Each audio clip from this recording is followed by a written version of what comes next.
A lot of research has been conducted all over the world. The resources are tremendous and exist in many languages. Practically in most of the languages, at least most of the UN languages, English, French, Spanish, very often in Arabic, in some of them in Russian, in Chinese, sometimes in the languages, local languages, and so on, in Swahili, and so on, so forth. So, meaning that then there was a network of chairs dealing with media and information literacy and cultural dialogue created by UNESCO, representing practically all regions of the world. But to my mind, not sufficient yet because there are only 8 chairs, and it is not sufficient. Latin America, for example, as far as I recall, is the whole Latin America and the Caribbean is represented by 1 chair in Jamaica, in Kingston. The whole Europe, including Russia, is represented by 1 chair in Spain, Barcelona. Of course, it is not sufficiently represented, but still, this network of chairs exists and would be developed for sure. Then, GAPME, this global alliance of partnerships on media and information literacy, it has been created 2 or 3 years ago in the first ever conference in Nigeria, in Africa, meaning that Africa was involved in the process.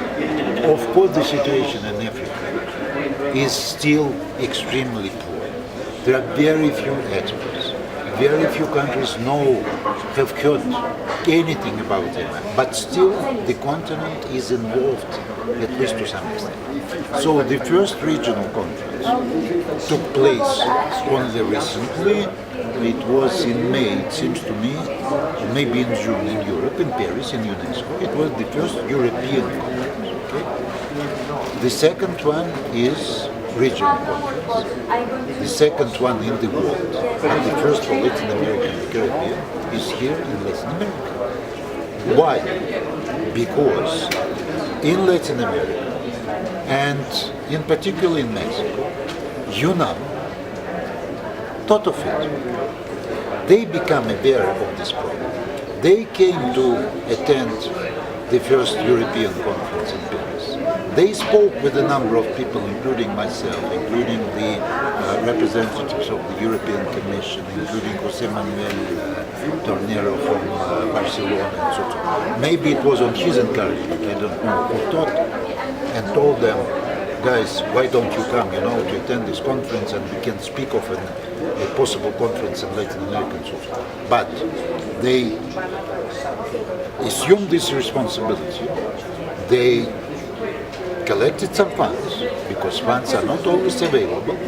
They took a decision that it is worthwhile to organize such a conference and to spend this money on this conference, because it is extremely important for any society, including, of course, Latin America and the Caribbean. So, on one hand, that's why it is so late. On the other hand, that's why it is taking place, and better later than never. The main challenge is, of course, the involvement of the decision makers. Because until the decision makers do realize how important media and information literacy is, to what extent it can contribute to the resolution of many other problems of the society, including the improvement of the civil society in different countries. As I said before, fostering citizenry, responsible attitude towards what is going on, responsible but constructive attitude, critical but not negative attitude to what is happening in such or such country. Fight against poverty, fight against internal and external conflicts, fight for social justice, and so on and so forth. These are the main challenges. But again and again, media and information literacy should be a lifelong process. In fact, it should concern everybody. Even people who are relatively old at 60 and 70, they should look into MIL. They should get at least the minimum of information.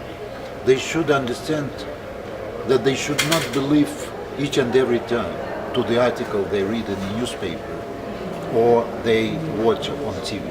That they should try to seek some different information, to compare the sources, to compare different points of view, and then come to their own decision and opinion.